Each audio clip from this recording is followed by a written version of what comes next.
Shweta. So, what would you say about the limitations of the MITRE ATT&CK framework?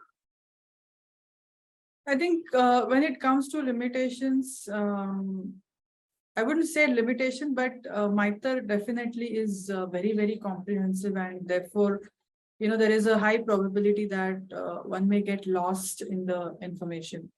So definitely a lot of time needs to be spent on reading and understanding the descriptions given by MITRE for different tactics, techniques, and sub-techniques, the mitigations, the detections, data sources, and also the attack groups.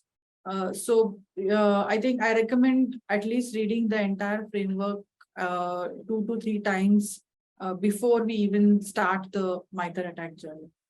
So what was the best or the most unexpected benefit that you got of adopting the MITRE framework?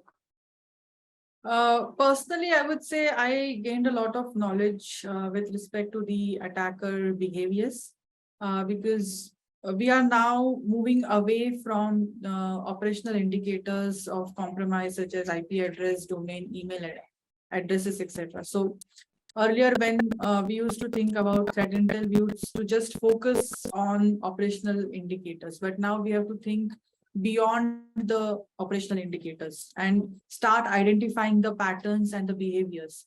And that is where MITRE, attack framework adds a lot of value according to me. Okay, great. So while I was going through your profile and I was looking at, what all, just trying to understand what all you've done, I also came across the MTech stint that you had. And I think you've done MTech and Masters in Software Systems from BITS Pilani. I wanted to know, doing that after having worked for so many years, how was your experience? I would say that those 2 years were very, very difficult in terms of balancing the work, home, and education.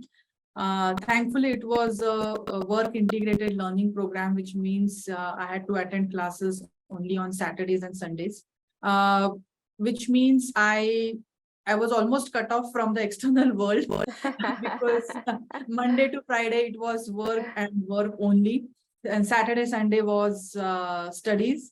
And I remember the most funny part. I mean, when I think about it, I find it funny, is that whenever I used to have my semester exams and I would apply for examination leave 1 week prior to the exam, unfortunately, there would be some critical P0 thing or P1 thing that used to come up, and I had to cancel my examination leave, leaving very, very little time for me to prepare for the exams. Nevertheless, I think I managed because I used to be very attentive during the classes that used to happen on weekends.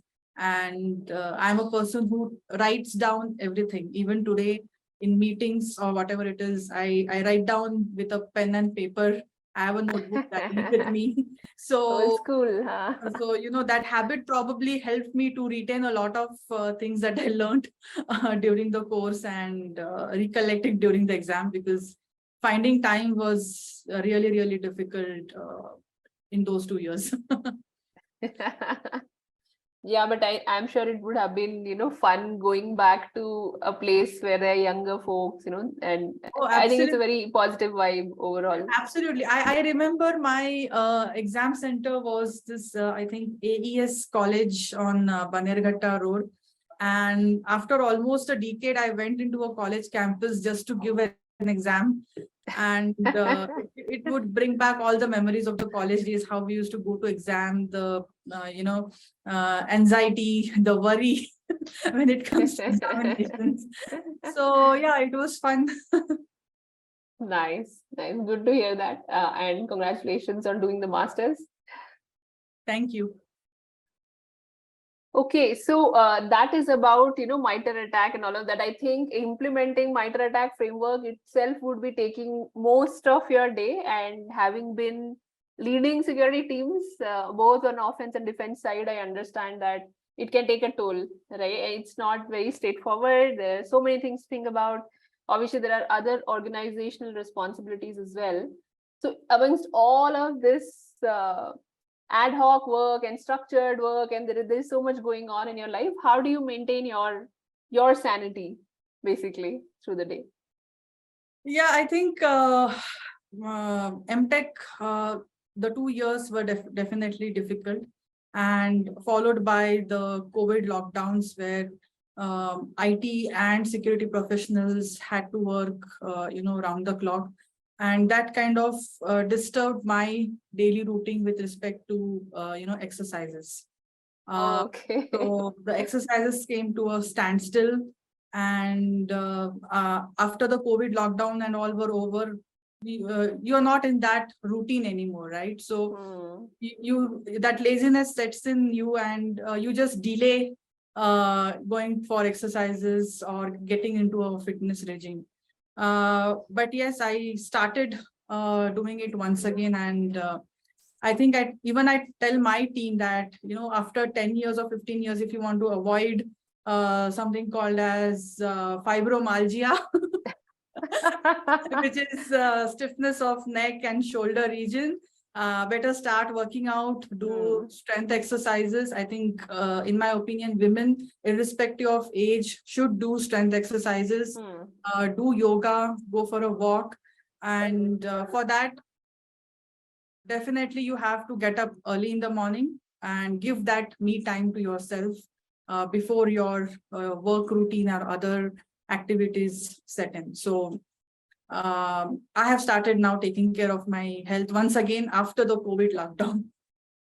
So before updating yourself with the attack framework, try and keep yourself your body updated with the health side of things. Yes. That's a great advice. Thanks a lot for sharing that. I think these are a few things that we should keep talking about. COVID had taken a toll for all of us. And for us, it's important to sustain ourselves before we try and do anything else. So thanks a lot for sharing your views today, Shweta, and for being with us on the show. And we'll see you everyone in the next episode. Thank you. Sure. Thank you very much, Neelu. Bye-bye. Take care. Thank Have you. a good weekend. Bye.